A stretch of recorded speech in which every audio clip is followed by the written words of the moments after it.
Hi guys, my name is Efim and we're here in Chaska. Here Ishmael Bentley with us. Ishmael Bentley, founder, owner, head instructor at M-Theory in St. Louis Park, and it's an honor to have him here. Hey guys, Ishmael Bentley here, a 5th degree black belt under Pedro Sauer. We're here to check out the M-Theory West location. It's going to be open this summer. Let's go check it out.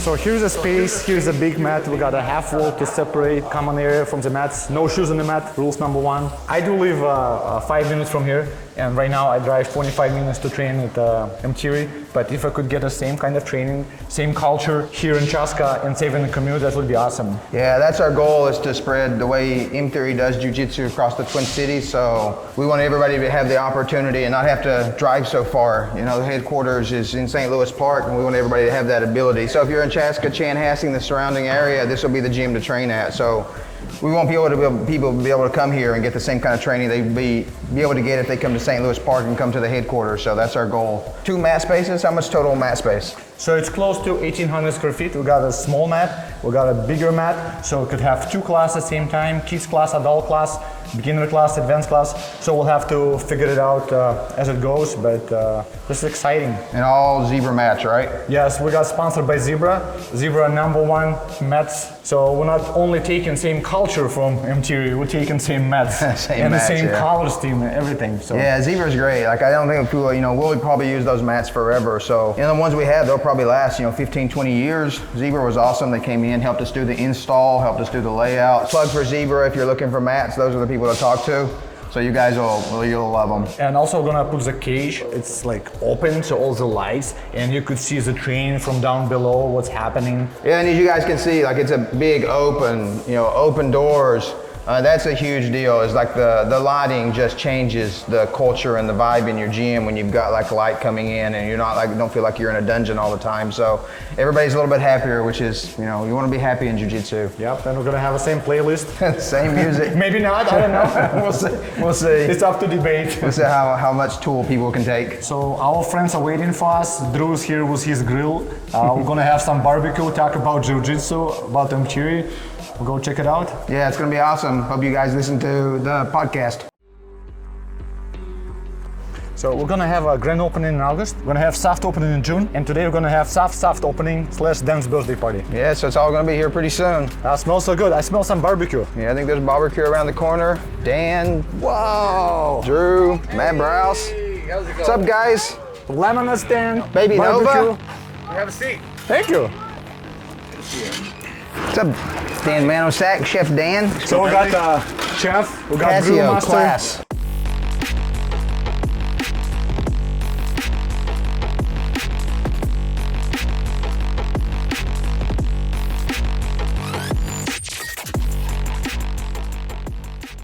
Okay, today I have a special episode. It's a collaboration, Porrada podcast and Chestnut Conversations.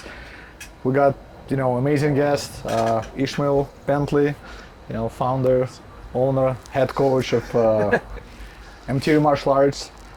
We got Dan.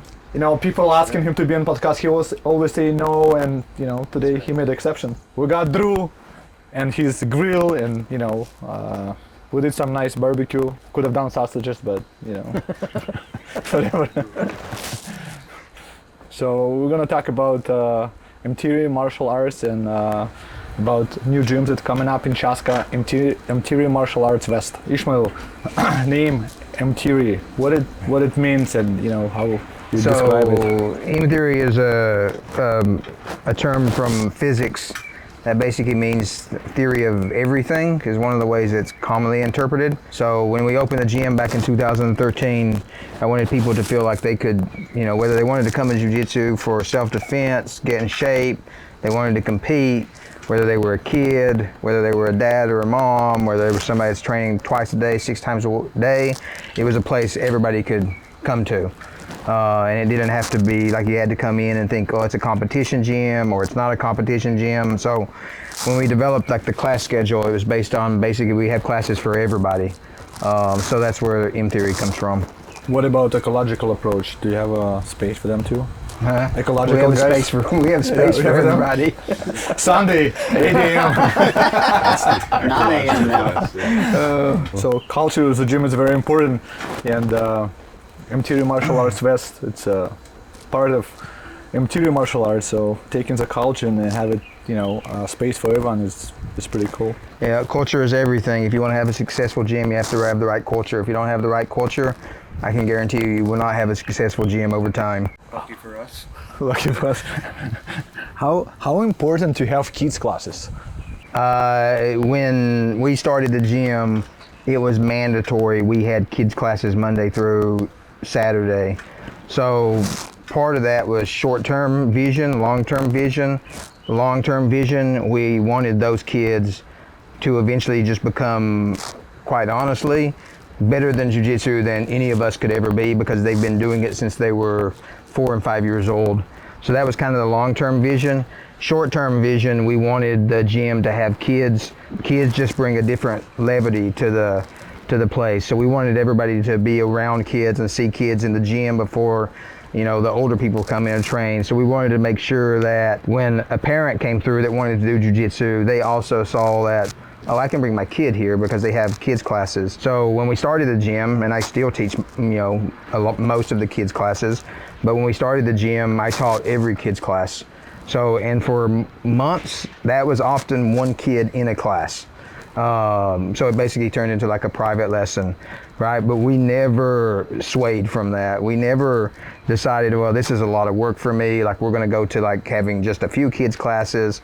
We just committed to like, we're gonna have kids classes every day here, just like we have like the grown-up classes. So having kids in the gym is a critical thing to the gym's long-term success as they grow older. Hopefully they become instructors themselves. But the culture in the gym is different if you do not have kids.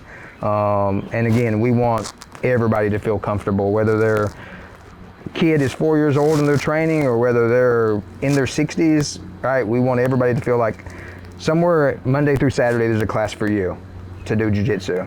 That's awesome. I was on the mat another night and there was a kids class and I count how many kids, 40 kids, and there was a small mat for small kids, big mat for big kids, and it was pretty cool to see. Yeah, we have some kids that are 3 years old. My daughter started when she was 2. My daughter's pretty introverted, so it took a while to actually get her into the regular classes. But when she was 4, she was like, Dad, I want to do this with the other kids that she kind of had grown up around. But when she was 2 years old, we started doing it at home. And we have a handful of kids right now that are like, we tell people like 4 years old is kind of like the earliest, but we have some kids that come in and they're 3 years old and we're like, well, let's let them try it, right? And if they can stay, relatively focused for 45 minutes, we'll let them do it. And if they can't, we bring them back in 6 months. So yeah, we have kids right now that are three years old doing it. So, and imagine that kid, if by the time they're 15 or 16, no offense to anybody here, they're going to be much better at jiu-jitsu than we are by the time they're like middle teenage years. So how statistically significant is the crop of parents who started as parents watching their kids to then doing classes themselves? Is that a pretty frequent turnover? It happens pretty frequently. Like probably at least once every week or every 2 weeks, some parent will come up to me and be like, oh, my kid's been doing this for 2 years. I've been sitting here and watching it. And then they're just like, hey, I'm gonna like try this. And I'm like, yeah, you should have tried it 2 years ago when your kid started, but it's better late than never. A lot of parents, when they bring their kids in, they realize like, I get to see my kid kind of do this thing, flourish. Their personalities will change, like they'll become like more confident, right? They'll become more confident interacting with other kids.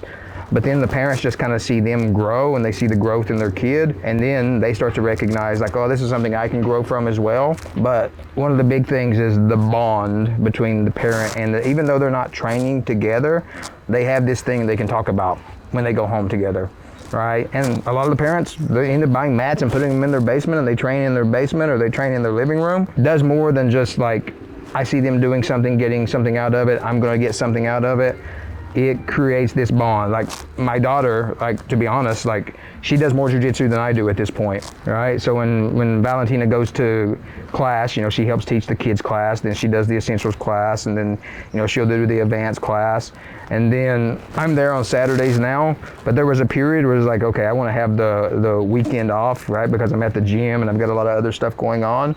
So I was like, hey, Valentina, I'm not going to the gym on Saturdays anymore. And she would make her mother get up and take her to the gym on Saturday. So I'm back at the gym on Saturday, so I bring her, but yeah, so I don't know if my wife was so excited about waking up and taking Valentina to the gym on Saturdays, but Valentina, it was like, no, it was not an option not to go Monday through Saturday. What about the inverse?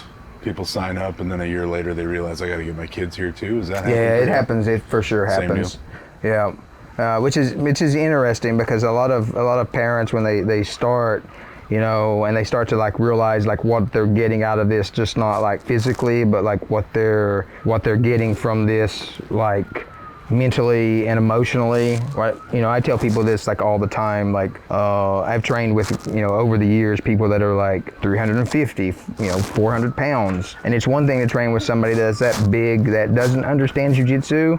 But some of those people have gone on to learn jiu-jitsu and become proficient at jiu-jitsu.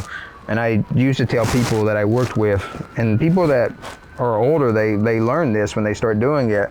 You know, like my normal job, you know, kind of in the business world, like people I would work with would be like, Ishmael, like you're the most calm person in our company. Like everything is falling apart around us. And I would tell them, I was like, you don't understand. Tonight I'm going to go have to deal with this guy that's almost 400 pounds and he knows jiu-jitsu, right?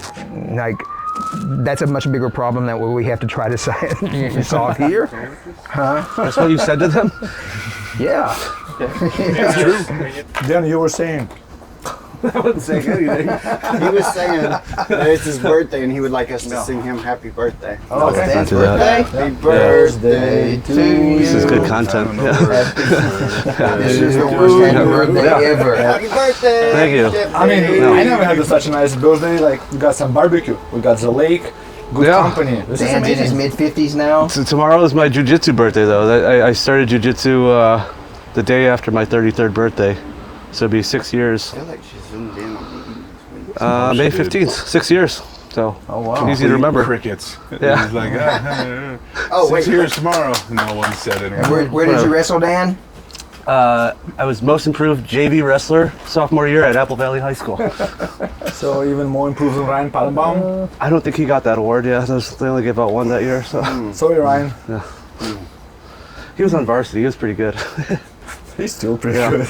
Ish, what gave you the idea to start a second M Theory West? We've spent, I mean, everybody knows the COVID story. Before, you know, COVID happened, like we had talked about, like, okay, like we've built this gym, you know, we understand how to run a gym from a development standpoint, but we also understand how to run a gym from a business standpoint. So we had conversations prior to everything happening with COVID, like, okay, now it's time to start looking for maybe other locations to open a gym. And then of course COVID happens, right? And you know, within a matter of months, you lose 75% of your business. So then obviously that shifted when the world kind of started to reopen. Now it's like, oh, we got to build the gym back up. But the gym itself, like, you know, we got Blake. Blake runs the gym, kind of a general manager basis. Like I used to feel like I had to be at the gym all the time, right? I needed to be there in the morning classes. I need to be there at the night classes. I need to be there when people were coming in to try their first class. I need to be the last person to leave at the gym. The gym is pretty much so self-sustaining at this point. So now the directive now is to go back, and it's like, okay, like we're confident in like what we're doing at the gym. Now it's time to start spreading the jiu-jitsu throughout the Twin Cities, because, you know, if you look around in Minnesota, I mean, there's a lot of jiu-jitsu now, but if you go to the coast, there's no comparison on how much jiu-jitsu there is on the coast compared to Minnesota. So like jiu-jitsu density is still relatively low, even though there's a lot of gyms. So there's a lot of like, you know, suburbs like Chaska and the surrounding suburbs where we feel like, okay, you don't have to drive 25 or 30 minutes to St. Louis Park to train with us anymore. Like, so now, you know, we're hoping to go and start spreading the way we do jiu-jitsu. For me personally, like, I've got a different career that I do as well. That's important to me. But I want people that are doing jiu-jitsu like today, that are young, when they become, you know, when they get into their mid-20s and they're good at jiu-jitsu, I want them to feel like I can go on a jiu-jitsu gym and have a comfortable life, and I'm not going to go open a gym and it's going to be a struggle, and all they have to do is just follow the M Theory way of doing things. So we're at a point, I think, where we've got that figured out. So now it's just to start planting those seeds throughout the Twin Cities, and then hopefully eventually even bigger than that.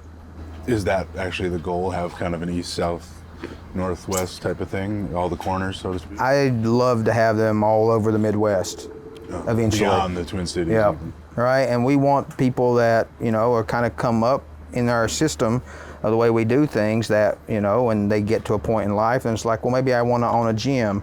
And they're like, okay, you know, you've come up through the system, we trust you, you can use the name. Now you need to trust us that when you go open this, you need to run it this way and you'll be successful, right? And you can, like, you know, do this thing that you're passionate about and, like, you know, focus on it in life. And you don't have to struggle if you own a martial arts gym, right? You're gonna struggle early, but eventually, like, you should be able to be comfortable. And if there are people that have been successful with it, sometimes you just gotta, like, follow the lead. Like, this is the way we're gonna do this. You know, there's certain things, like as a gym, you wanna kind of have your own kind of like identity associated with it. But when it comes to the running a business, like, you need to follow the way people run businesses that are not just successful in martial arts, they're successful in whatever business they're doing. And there are just certain principles that doesn't matter what business or industry you're in, there's certain principles if you follow, you can be successful. And then it doesn't matter whether, you know, I design medical devices, right? It doesn't matter whether I'm trying to, you know, start a medical device company that's developing products, or whether I'm starting a gym. There's certain things you have to do if you want to be successful. So you're saying you trust these guys? 2 of the 3. And you're not gonna tell which secret, right? You're gonna keep it as a secret. I'll let them figure out. No, I think these guys are going to do great, to be 100% honest, right? I mean, you know, quite honestly, they all have very different personalities. But if you have the same personality, because sometimes, like, people start businesses and are like, well, I just need to get 2 people that have the same personality as me. When you have the same personalities involved, that almost always fails, right? You need people that have different perspective that can, like, you know, create like a positive tension among each other's. Like, I want to do this. Well, I want to do this. Well, let's sit and talk about what's best for the gym. When everybody agrees that we're just going to do this and there's no, like, thought process, is this really the right thing to do? Those are the companies, you know, or businesses eventually that just, you know, they may be successful for a while, but eventually they will fall apart. So I think these guys will actually, over time, there will definitely be issues. There's no doubt about that, but over time they will work well together, right? And these guys have trained with me for a long time, so I know that, you know, the jiu-jitsu that's going to be coming here is going to be very similar to the jiu-jitsu that we have in St. Louis Park. And the instructors that will teach here will be all M Theory students, right? So they know, and you can look at those students, and a lot of times, like, this student's jiu-jitsu is completely different than this student's jiu-jitsu. And they may look completely different on the mat, but the way they learn jiu-jitsu is the same, right? They just took different paths on how they do jiu-jitsu, because jiu-jitsu should be a reflection of who you are, right? Everybody should not be doing jiu-jitsu the same way. Like, that's not what we want to create. We want to teach people this is how you learn the art, but eventually when you get to a certain level, it's like, now it's yours. Now do what you want with it. Yeah, that's pretty cool when you train at M Theory. Like you said, everybody's learning the same way, but you have completely different jiu-jitsu, different games, Completely different styles. intensity, styles, you know, all that. And being a big gym, it's cool. You could find any kind of partner. Like, you want to go hard, you want to take it easy. So there's opportunity for everyone. What about the actual timeline of it? And this is maybe where you guys speak more. When was M Theory West born? So we'll let the president of the corporation speak. Then. So it's a president. I'm a secretary. No, I mean, president number 2. He's the cook. Yeah, No, he's a vice president. I don't know how long has it been now? Couple months. 5 weeks and 3 days. Yeah, it happened pretty quick. Where Drew. Since the inception, since the idea? Yeah. I mean, I just got, like, laid off from my job, and I had Drew. Yeah, I got laid off in, like, February, and then Drew and Efim at the same time were like, let's do something. But with 2 totally different ideas. And yeah, Drew, you know, I was a chef for a long time, for like 20 years, and was looking to get out. And Drew was trying to bring me back in. And at the same time, Efim was like, let's open a gym. No, I said, you open the gym. Oh, yeah. You misunderstood. That's how we got in this mess. So, yeah, we met somewhere in the middle. Yeah. Yeah, but I mean, I think we picked Ishmael up too. Yeah, so it started on Thursday. And I don't think Ishmael even, Efim and I were sitting there watching the kids train, and I asked him if I could build this pergola on my back porch, my back patio. And he was like, sure, as long as you don't attach it to the house. And then I asked him if he could do some stuff and keep strangers out of my house. And he was like, I got a better idea. Why don't you come and do barbecue classes here at my building, right where we're sitting right now, kind of like what we did today. And then he was like, come out and look at my spot. So then Friday I go out here and I look at this spot, and then I see some of his units, and I was like, well, how much is it to rent one of those units? And he told me, and I was like, well, let me go look at it. So that day I came out here, 100% gonna be a barbecue business. Go and talk to Ish that Friday, and Ish is like, yep, that's a good price for renting it. I think you can be successful and you'll be good at that price point. While I'm here, Efim's like, hey, you do barbecue here, Dan does jiu-jitsu here, and then we never have to leave this place. So I was like, that's on you. Like, you go and talk to Dan. So that night we all go and we're training at open mat, and Efim's trying to get Dan like, hey, you come open jiu-jitsu school. So I'm trying to figure out how we can do barbecue pop-ups here legally and not get Efim like fined and thrown in jail. So I stay up all night and I'm thinking of different ways to do it. And then the next morning I called Dan and we talked for a couple hours, and then he the 5-minute conversation. It was him telling me we're gonna get Efim put in jail, so we should do a jiu-jitsu school instead. So he was like, one day we can get Ish, maybe this week, and go by there. So I was like, yeah, sounds good. So I called Ish and I was like, hey, I need to talk to you. And I was like, can we ride somewhere? And he was like, am I picking you up or are you picking me up? I was like, I'll be there in 30 minutes. And I called Dan back. And Hour later, I called Dan back, and Dan was like, oh, we're doing this today? And Ish I didn't tell him where we were going. I didn't tell him what we were doing. He was just like, yep, let's go. And then he tells Valentino when he's leaving, he's like, I don't know where I'm going. I don't know how long I'll be gone. So she records a video like, Dan and Drew are stealing my dad. So if he doesn't come back, here's the proof, and puts it on Snapchat. And then we ride out here and we essentially explain to Ish on the drive out the whole story. We're going to do this and this and this, but we want to do a jiu-jitsu school now, but only if you're part of it. Like we've seen too many people kind of come up and split off and do their own thing that, in my opinion, haven't given Ish the props he needed for what he's built here in Minnesota, and we want to do the exact opposite.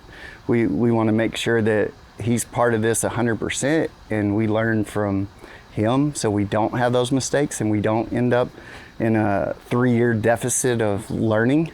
So Ish was gracious enough to come with us and give us his blessing, and I credit a lot of that to my daughter. So she stole his heart a long time ago.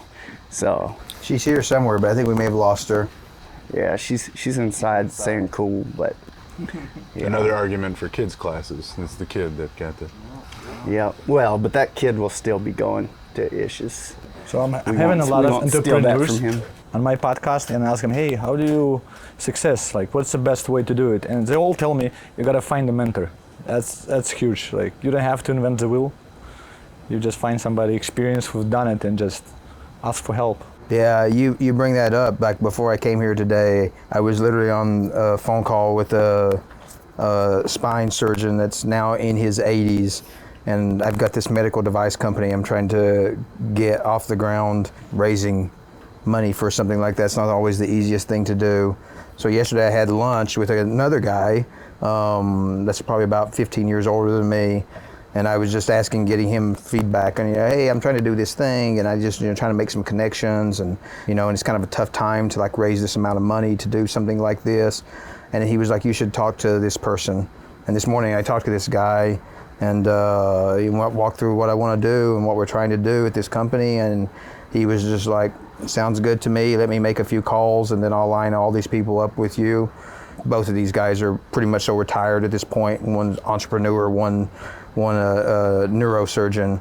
They just kind of connected the dots for me this morning. And again, like, if these guys, I had not met them at some point prior life at companies I had worked for where they were kind of in a mentor role to me, like, I would have probably never made this phone call to this one guy that connected to me to this other guy that literally might be the connection now that helps me like raise the money to get this company off the ground. So yeah, like, always being able to go to somebody and say, hey, like, you've done this before, I'm trying to do the same thing you did, what are the things I can learn from you so I don't make all of these same mistakes, you know? Because when you're raising money for, like, you know, like a startup company, you know, we're not talking, you know, hundreds of dollars, we're talking about, you know, sometimes millions of dollars, right? And you don't want to go out and make a bunch of mistakes where you're just like, the people that invested their money is like, hey man, you lost like $2 million of my dollars, all right? So yeah, no, it's funny you bring that up, because I literally had one of those calls this morning with a guy that I'm trying to get, like, help me make the right connections to go do this other thing I'm working on. So yeah, having a right mentor is it's huge. Even just from a networking standpoint, even if all I take from, you know, knowing Drew is that he also knows a guy and I need that guy. it's huge. But Chaska location, I think this is a good spot. So we're right on the border of Victoria, Carver, Chaska, Chanhassen, Shorewood, Excelsior. So we could cater to a lot of people. Otherwise, they wouldn't drive to St. Louis Park, for example. Just heard about all these cities today. I had this conversation, I don't know, probably 18 months, 24 months ago with somebody that was, you know, also considering potentially opening a gym someday. All right, and they just asked me, like, hey, where would be good locations? So I basically looked at, you know, kind of Western Metro, and I think at one point I took a map and basically just circled it, and I circled Chaska, Chanhassen, Victoria, that area. I was like, this would be a good spot for a gym eventually. So no, I think the location is going to work out extremely well, actually. So Certainly any of the areas that are flourishing in new home development and families moving out. And my house is 5 minutes away, like 5 minutes literally. Whoop, and I'm For turning. now. So we can move in. Till you sell You it. got enough room for I it? don't have a basement, sorry. I'm We'll fine take Nova. upstairs. No, you're not. Okay. We'll take Nova. Okay. If you can just get her to school, it's only 10 minutes away. That was our main factor, was having a spot here was going to save us 16 hours a week in driving. So this was a no-brainer for my wife and I to look at this area. But I don't know, Drew, Dan already moved. Not yet, but No? planning on it. So Ishmael, what do you think was the top 3 things gym should do to be successful, besides the kids program? one gym just has to have systems set up. You know, you get a lead, this is how we take in a lead, this is how we talk to leads, this is how we introduce people to jiu-jitsu, this is kind of how we walk them through the process once they've been through a jiu-jitsu class. You know, we offer 2 free intro lessons, you know, and sometimes people come in and like some people come in and they're like, before they even do a class, they're like, I'm doing this. Some people after the class, I'm doing this. Some people are like, oh, I need to do it again. All right, but we have a whole process that from the point of contact to going through that, we follow. Often, you know, people don't have the right systems in place to follow and they're just kind of doing it on the fly. So you have to have like a structure, like this is how we interact with the students that are coming through. 2, you have to have like a defined curriculum, like this is, and it doesn't have to be, you know, like I tell black belts that teach for us, like, hey, this is what we're doing this week, right? What you are good at jiu-jitsu is probably different than me. If you're teaching a class, I want you teaching what you're comfortable with. But these are kind of the parameters I want you to stay within, like, you know, you're escaping side control. Show the escapes you know you're good at, right? I might show different escapes. So having like that curriculum set up where people know, like, I know when I come in this week, there's going to be a certain theme to what we're doing, and Monday is one thing, and then Tuesday somebody comes in and it's completely opposite of that, right? It's important for people to like know there's like parameters around things, that this is how I'm learning this art, right? It's just not some guy an hour before class comes in and decides, I'm going to teach this, right? So that's incredibly important. And then the third thing is like the owners and instructors at the gym, they have to understand what the culture is, and they have to make sure that culture is maintained. Right? So we haven't had to do this often, but we've had, you know, occasionally people that have come and they don't fit in the culture, and then like I'm just like, hey, you know, like the culture is not really, and again, we try to establish a culture where anybody can feel comfortable training. But there's definitely been people over the year, I'm like, hey, I think this gym might be a better fit for you because it's more in line with your culture, right? Not to like, you know, have them leave the gym, but to not just make sure our culture is the way we want it, but also to make sure that person ends up in a spot that's going to be beneficial to them, right? I don't want people to like leave our gym and stop jiu-jitsu. I want them to go do jiu-jitsu because it's so beneficial to everybody. So when people like, I recommend like, hey, I think you should go here and train, it's not like we're trying to get rid of that. I just think it's a better fit, right? For the way they approach the art. Curriculum, systems in place, and maintaining your culture. That's the three biggest things in my opinion. Thank you. Yeah, this is important to know before our endeavor.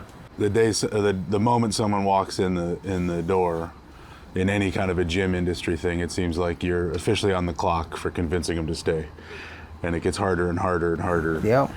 You know, if you don't engage them well. So having a system in place to guarantee they're contacted and engaged and brought in and followed up with, etc., it seems huge. Yep. Yeah, and I was in California from 2012 to 2013. I was in California for exactly 365 days working for a medical company out there, and basically it's all I was doing. I was just trying to figure out how to bring this medical company to Minnesota, and then at the same time I was just doing jiu-jitsu every day, even on Sundays when there were classes on Sundays, because my wife and daughter were still here. And luckily when I was out there, the gym I trained at was a guy by the name of Fabio Leopoldo.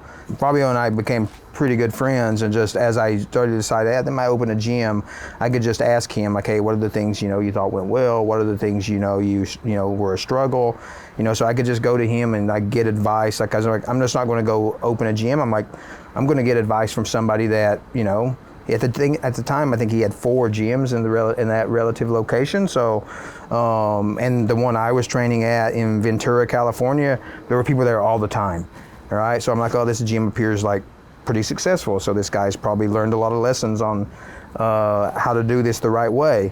And a lot of the things I picked his brain about was, how do you interact with somebody that's coming in for the first time that has never done anything physical in their life, right? And how do you get that person over the hesitancy to do a combat art? And how do you make it such a positive experience that when they leave, they're like, I have to keep doing this.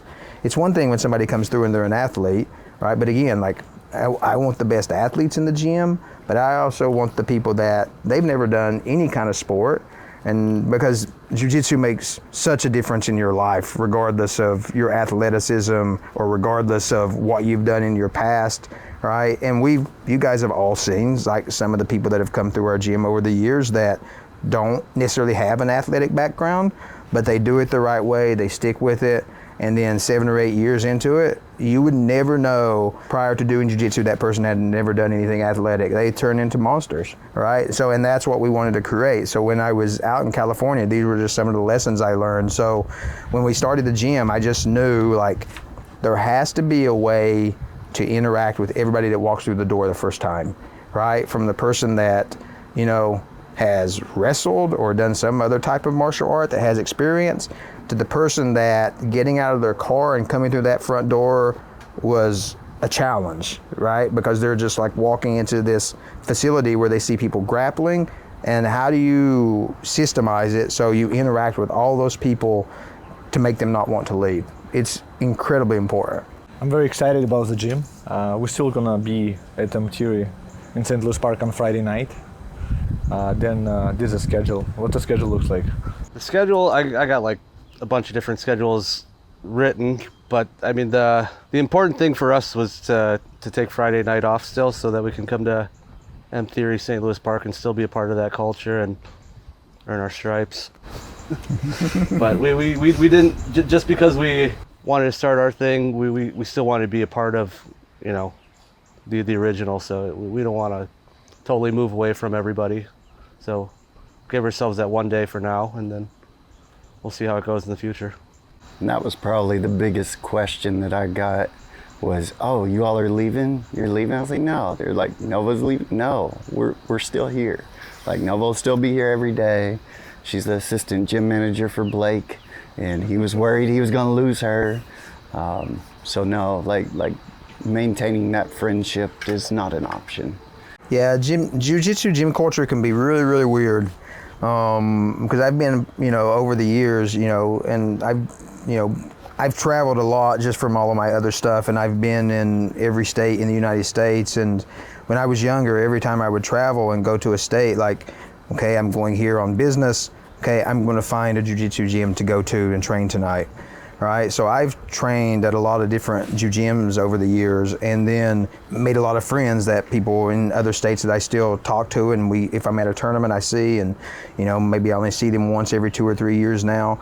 But I've seen a lot of gyms like over the years that there is sometimes this culture of person becomes good at jiu-jitsu, becomes a black belt in jiu-jitsu, wants to go open a gym, and it's not encouraged. It's like, how could you leave your home and go? And I'm like, no, like, you get to a certain level. Like, I've established a gym that, even if I didn't have all the other things that I have going on professionally, like, if I just had this gym, like, I can support myself and my family. So when people get to a point where they're ready to leave the nest, I encourage people, like, you should go on a gym, right? And this is what you should do. That's not always the case in jiu-jitsu. Sometimes it becomes very there's be a lot of tension when somebody is an instructor at a gym and they're going to leave, and then there's always the concern, they're going to take my students. We live in a metro area where there's like 3.5 million people. Like, if one person goes and opens a gym and students go with them, there's enough people to go around for everybody. So for me, that's always been important. Like, I used to train at Greg Nelson's gym at the academy, and when I told Greg I was going to go open my own gym, and and I said, hey, I'm looking at opening at St. Louis Park, it's only so many miles from you, and he was like, Ishmael, you taught jiu-jitsu at my gym for 10 years, like, if you want to open it next door, right? Go off, be successful. And that's not always the case in jiu-jitsu. A lot of times people don't want people to leave because they're like, oh, you're going to take my...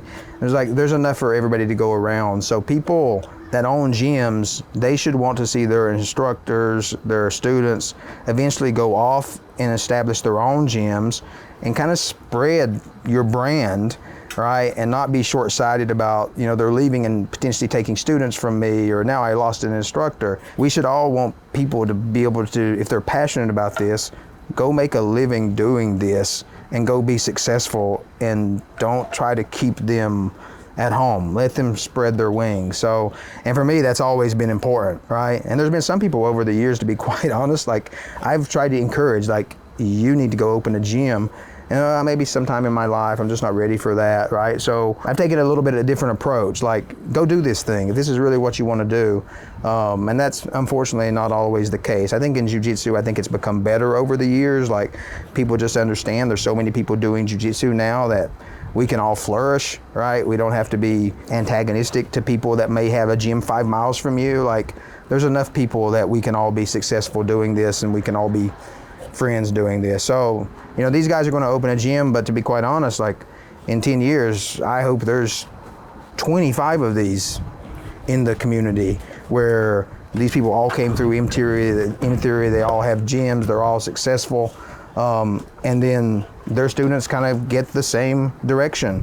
When you're ready to go do this, we'll help support you. Open your own gym so you can go do this successfully. Like, look at some of the big gym brands in jiu-jitsu, and there's hundreds if not thousands of them across the globe. Like, you just don't have to have just one gym where everybody's consolidated at this point. So having an abundance mindset versus scarcity mindset is very important, because there's more than enough for everyone. And again, we're not in Southern California where the population is incredibly dense, but we're still in a major metro area where it's relatively dense population-wise. Like, you can go and open a gym 5 miles away, and some people may disagree with me, but you both can be successful. right? So, and typically people don't open gyms within 5 miles of each other, but again, there's enough people in the Twin Cities to go around at this point. And again, like a lot of people like will drive 20, 25 minutes because it's the gym they prefer, all right? You know, most people like to be within 5 minutes, but once you find the gym that fits for you, you know, when I started jiu-jitsu, when I first started, I drove 60 minutes because jiu-jitsu just wasn't that common.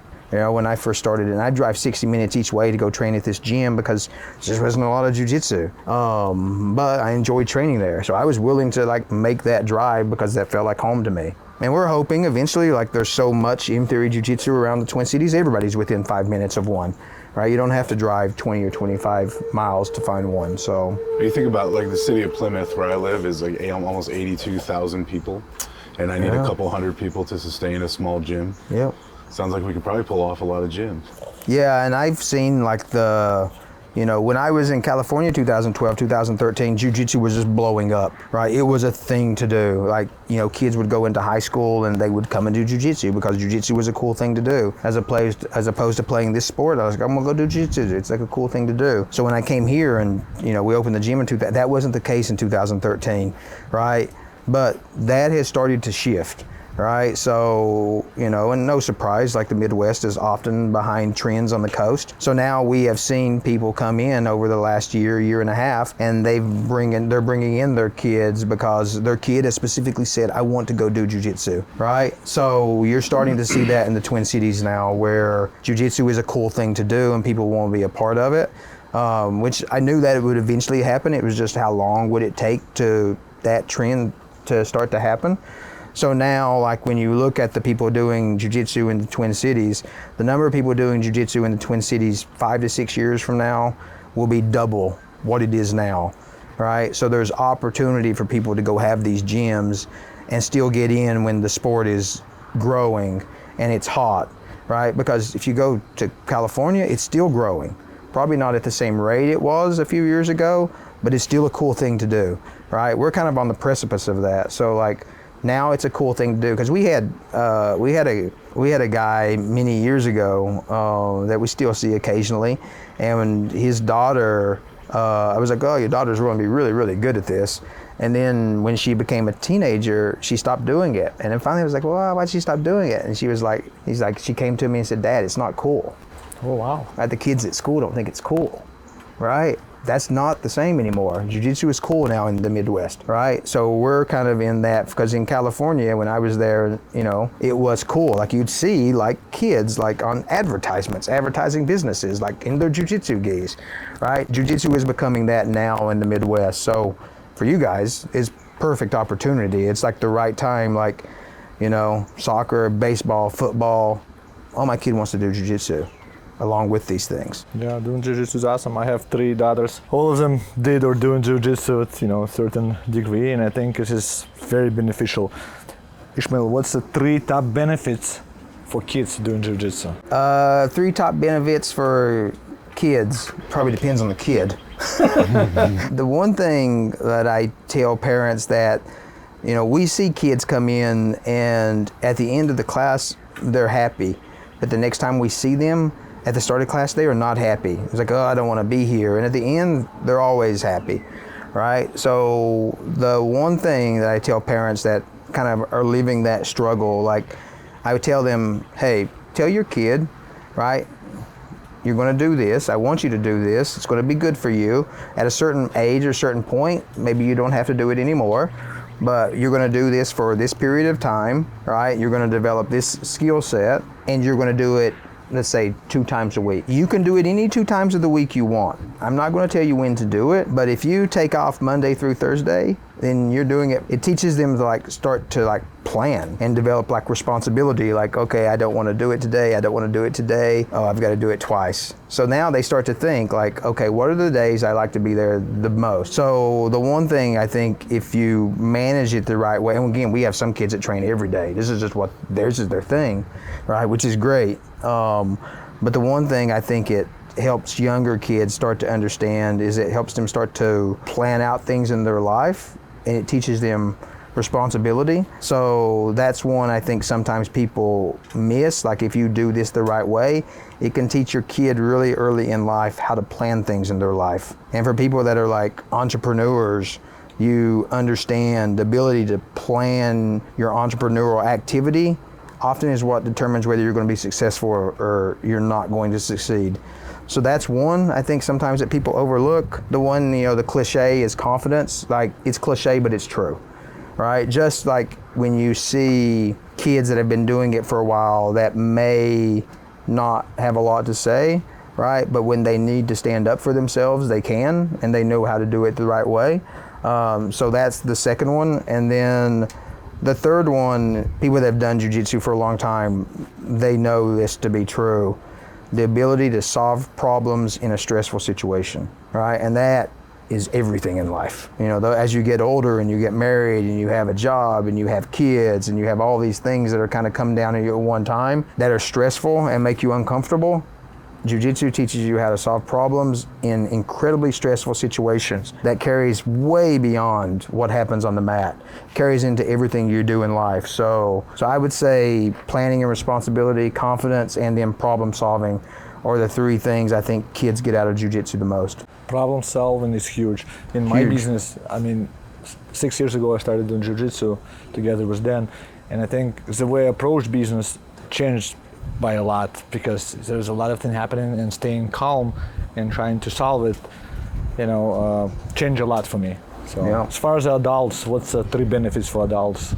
Would it be the same as a kids, or would it be something else? Yeah, I think the problem solving, is probably the biggest one. And when I say problem solving, I'm like problem solving in stressful situations.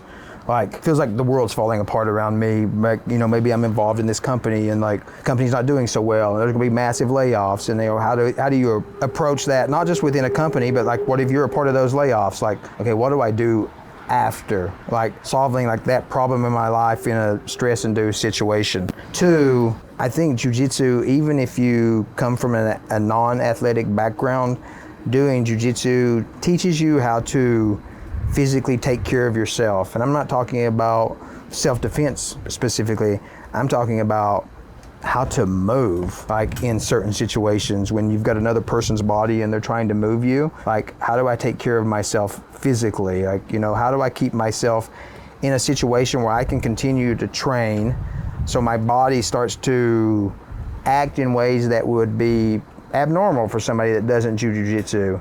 Right, and I think sometimes people, that's kind of hidden in the things that are beneficial to Jiu-Jitsu, is just understanding how to move in a way where there's an opposing body that's trying to do something to you.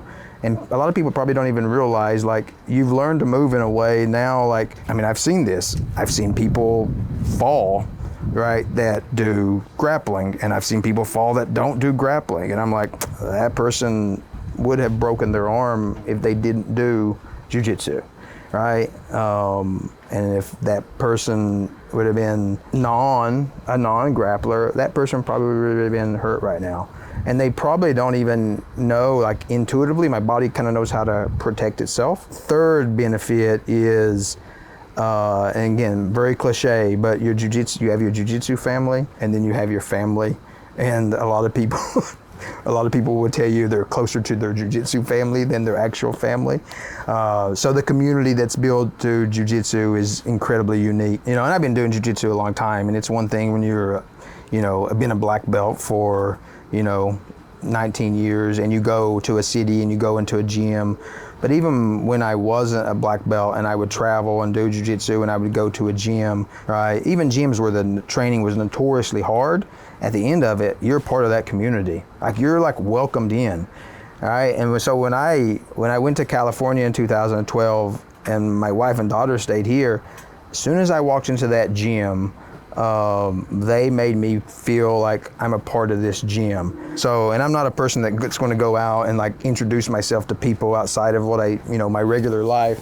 I'm not going to go out and make just a bunch of new friends, right? So I had hundreds of friends just by the fact that I walked through a gym and I did Jiu-Jitsu. And outside of me working there, these were all the people I hung out with.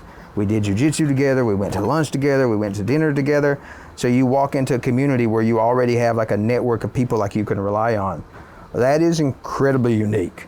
Like I did karate for many years, did not exist. So that community in jiu-jitsu is, in my opinion, it's unique to jiu-jitsu, right? Because jiu-jitsu is really, really difficult, and everybody has to suffer, and everybody, when they look in each other's eyes, like we've all been through the same suffering, we're like family. It seems like that relationship building piece and the network building piece operates the same as the membership piece. Like the kids become friends, and then therefore the parents sort of become friends, and vice versa. 100%.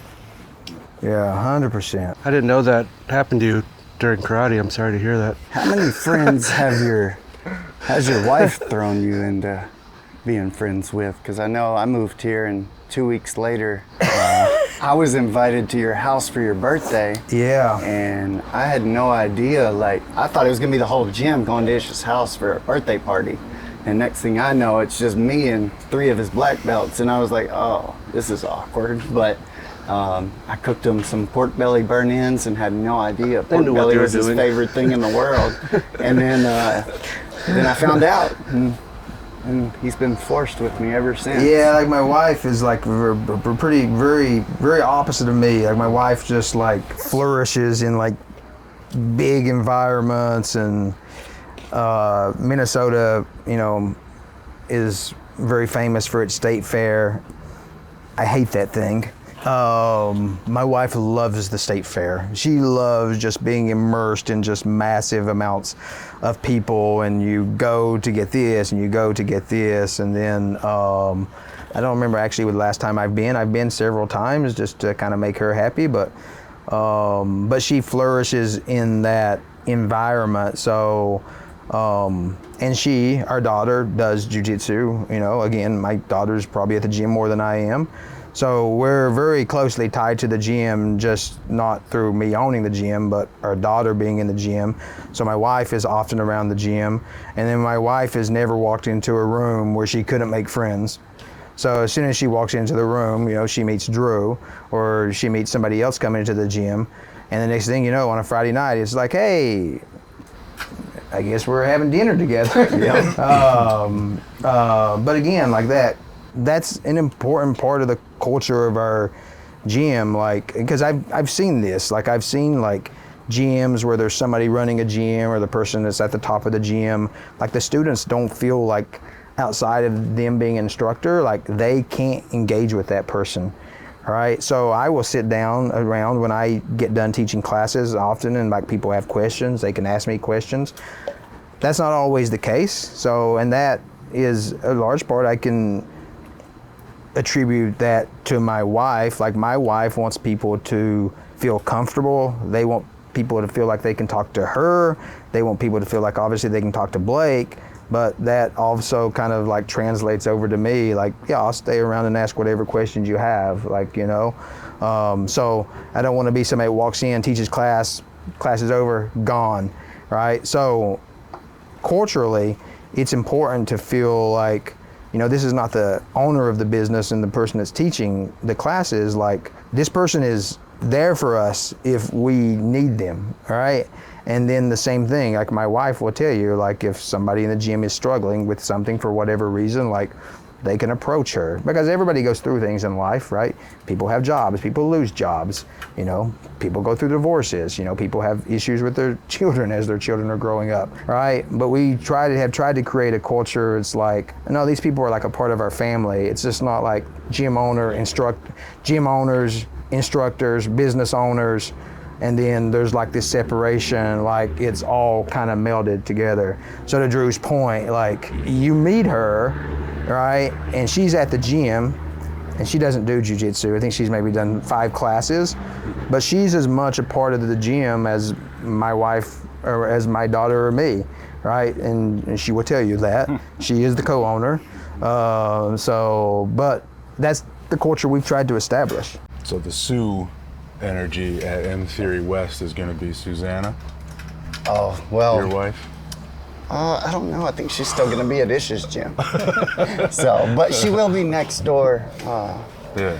at our barbecue place. But that was one of the main reasons too for having the barbecue place next to the gym, is so we can come out here on this patio and cook for our members and extend that family type environment that you've built. And like, many people don't know this about Ish, but what he's saying in the culture that he's established, like, that reputation is everywhere in this country. Like, I'm active Army. I retire in a couple months. So I started training in 2013 at a Pedro Sauer school in Salt Lake City, Utah. From there, the Army moved me to Denver, and I trained at all Easton schools. And he's pretty much done in Colorado what Ish has described he wants to do in the Midwest. He's got 9 or 10 schools throughout Colorado, and you can go and train at any of them, and it's huge. And when they have a like black belt promotion ceremony, we went one time and there were hundreds of black belts on the mats at one night. So in 2017, I'm living in Colorado. I go to Kentucky for a school that I had to do to get promoted at for my next rank, right? And as soon as I do the PT test, I go and start training with a guy named Joshua Johnson. So I'm training there, and I told him, he was like, "Where'd you start training?" I told him I started at a Pedro Sauer school, and he was like, "Oh, I know a Pedro Sauer guy. His name's Ishmael Bentley, and he's in Minnesota." And I'm like, "All right, that's weird. I live in Colorado. Like, I'm never gonna go to Minnesota." And I trained with him the whole time. We become friends. Like, I cook barbecue for him. He's got a bunch of rubs that I use. And then 2 months later, I'm back in Colorado, get promoted, and they call me up and say, "Hey, we need you in Minnesota, and your sergeant major's trying to send you North Platte, Nebraska." I was like, "No way." He's like, "You want to go to North Platte, Nebraska?" I was like, "No way." I was like, "Let me go to Minneapolis." So I hit Josh up, and I was like, "Josh, who'd you say?" He was like, "M Theory Martial Arts." So I never met Ish, never came here, never done anything. And I start looking for houses that are between my work and between M Theory. I want it to be equal driving distance. So finally found one on a Saturday. Saturday. They were having an open house on Sunday, and Susanna, my wife, had her own shipping company at the time in Denver. And I was like, "Hey, we got to move to Minnesota. I found a house. Let's fly out there tonight." So we fly out here and found the house. And I drove that night at 1 o'clock in the morning. We drove from the airport to the house, check it out. And then we drove to M Theory. I was like, "Okay, that drive's pretty good." And then I drove back to the house, and I drove to my work, and then I drove from M Theory to my work. And I was like, "Okay, yeah, that's a good commute." So before I ever knew just Ish's reputation, how he had impressed that on other people, is what led me to go to his gym. And I knew without a doubt, like, that's where I was going before I even moved here. So it was pretty cool to come here. And then 2 weeks in, they were doing they were gonna play something where all the gym members could come in and watch a viewing of something. I don't want to say what, so we don't get fined. But so we were coming in there, and I told Danny at the time, he was a gym manager back then. I was like, "Hey, I got a projector, if like you want to, in a big screen that we can bring in, if you don't want to watch it like on a little TV." And he was like, "Okay, I'll ask Ish." And then he asked Ish, and then that was the day I didn't force my wife, but I was like, "Hey, babe, you got to come with us." So she comes to the gym, and she won't talk to anybody, and Sue's there, and She'll talk. My wife's Asian, so Sue's like, "Hey, you want to try this food?" And my wife's like, "No." And then she's sitting there, and then Sue like doesn't take no. She was like, "This is really good. You want to try this?" And she's like, "Oh no, I'm okay." So then, I don't know, 10 minutes later, my wife comes over to her. She's like, "I need my phone. I made a friend."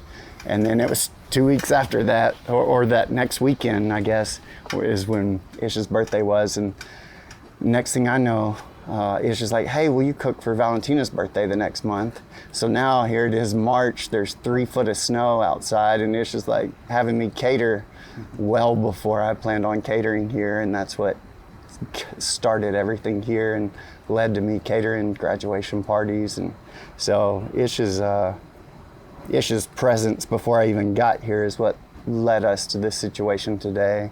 Because if I wasn't training there, I wouldn't have been friends with Dan. I wouldn't have been friends with Efim.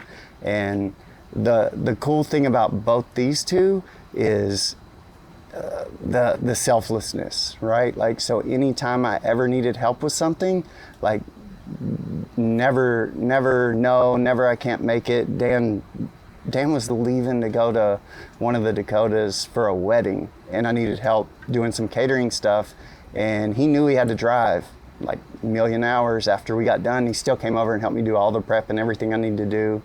And then every time I've had an event, he's like, yep.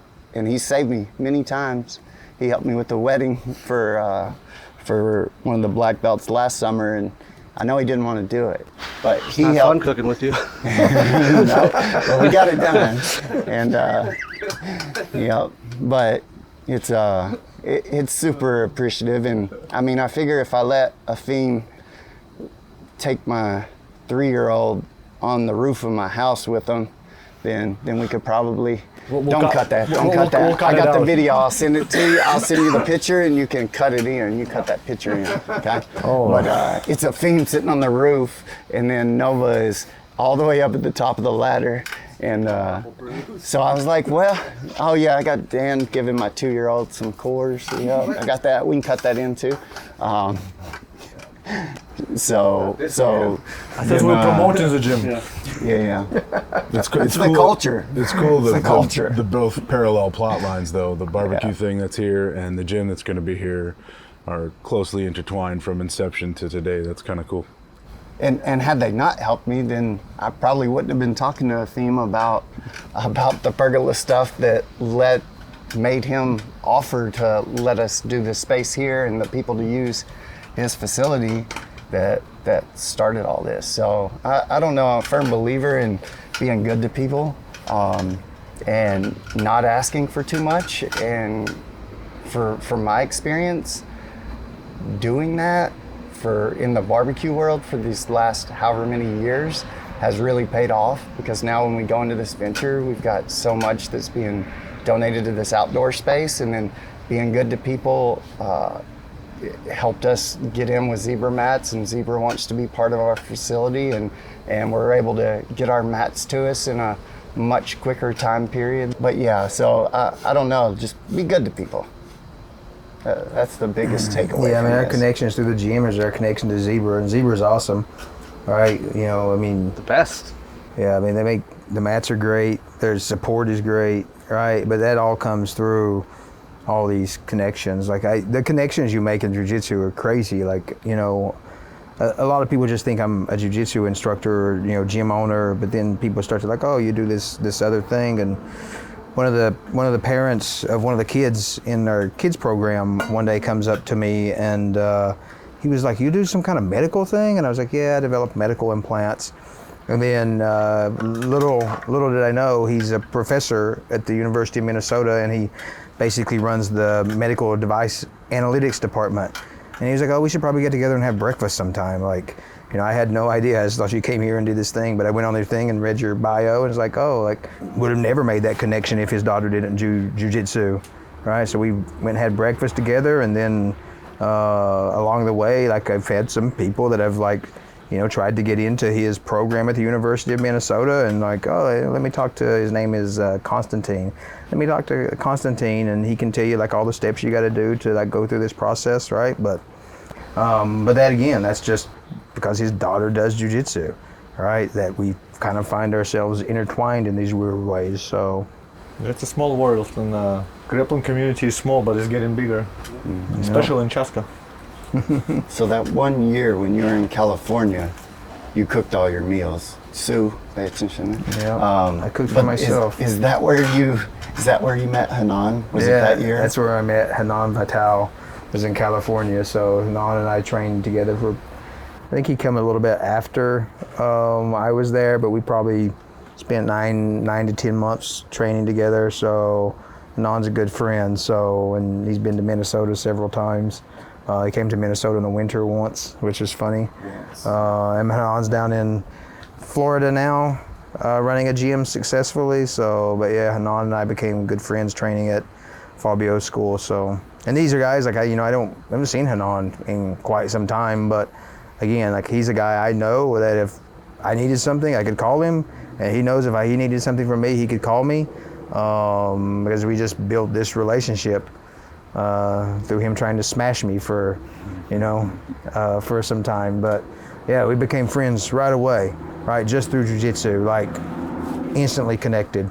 Okay, so Yeah, and that was cool. So I was recruiting here in Minnesota, and Ish brings him in to teach, and we're all going to dinner one night, and I think where were we going? Young Johnny, and I was letting the car drive us down there, and Hanan's in the passenger seat, and Ish and Ryan and maybe Paulie are in the back seat. And Hanan's like, no, grab the wheel. I was like, I don't have to, it'll drive itself. And then Hanan turned back to Ish, he's like, this guy's crazy. He's like, what do you do? And I was like, I recruit for the Army. You want to join the Army? And he was like, no. He's like, I tried. They told me I'm too old. I was like, look, man. I was like, if you want to join the Army, I'll get you in the Army. And he was like, Ish, this guy's crazy. Is he for real? And he's like, he must be, because I never see him work, but they keep paying him.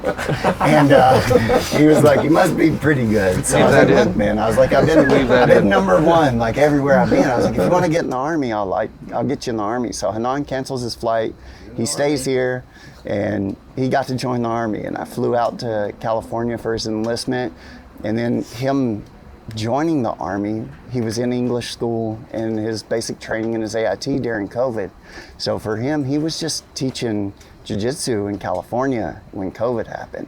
And he was like, Drew, he's like, if I didn't come there and teach for Ish and meet you, he's like, me and my wife, there's no telling what kind of problems and struggles we would have went through, because they really shut down every way for me to make a living. And then you give me this opportunity to do this. And now here I am in Florida. I'm able to get my own school. I'm able to go work full time, like at the unit, and get a second income. And now here he is doubling his school size, and his wife's hitting me up this week to hit up our people at Zebra so she can get a quote on doubling their school. So it's the community's small, but it's large at the same time, and the people you meet along the way turn into family. So like we go down to Miami now just to see Hanan and his family. So it's neat to see what this life can provide when you give versus just take. My Hanan story is it's the only time I've ever been called up to be uke for class because he was demonstrating top side pressure. So I got my butt kicked for 20 minutes by Hanan. That's it. yeah, he's a good dude. He's done the same thing to everyone in the morning class. He would just mount you and suffocate you. And he would let you play a little bit for 30 seconds maybe, Yeah. and then like, time to go. Get Yeah, you but- with that Ezekiel from Mount, and it's over. Yeah. But the trust that you have in Jiu-Jitsu, because you put your health on the line, it basically put your life on the line, because if you hold the choke too long, you could die, or like you could break your arm. So like trust in another person creates a special bond. Like, you know what, I could trust that person, you know? See, I did good. I held my tongue. Let's wrap this up. I gotta pee and I gotta be in Stillwater at 1 o'clock. Leave that in. Okay, we'll finish the podcast, but we gotta play a game. So like at the end, we should do impersonation of Matt Browse. Like who could do the best one? Because I you thought always the done game was to Ishmael. do No, Ishmael. it's usually, but That's today the is old special. game. Yeah. Oh, you guys can do me. I don't mind. Don't ever say that. No. That's not. We want a gym 2 open, so we're gonna do impersonation of Matt Browse. You wanna go first? Can't go cold like You this. need to go I've to never even Stillwater? tried it. You gotta Yeah, go. do impersonation. You gotta go first so I can get some. All right. What else? views. What else? That's actually pretty good. It's pretty good. That's called hosting a podcast. All right, what else? What else you got? Mine would be like, so I was rolling with this guy and he was moving too much, so I used gravity, you know, I just kind of pinned him down, and now he wouldn't talk to me, like. That sounds like You see, you get all offended, sport, right? yeah, I you're try a my best, you know? It's very good, but it was definitely Big Efim. All right. So I don't have an impersonation, but my favorite Matt Browse story is, I don't know why she's crying. She tried to berimbolo me, and she's 100 pounds. Remember that? I do. Okay. I was right. If you wanna, Yeah, I've got a good one. Pressure is a submission. Where are the chicken wings? Yeah. Chicken wings. That was from 7 hours ago. Got you. I said that 7 hours ago. That's a we're good. So guys, we'll see you on the mats in Chaska. Second week of gym.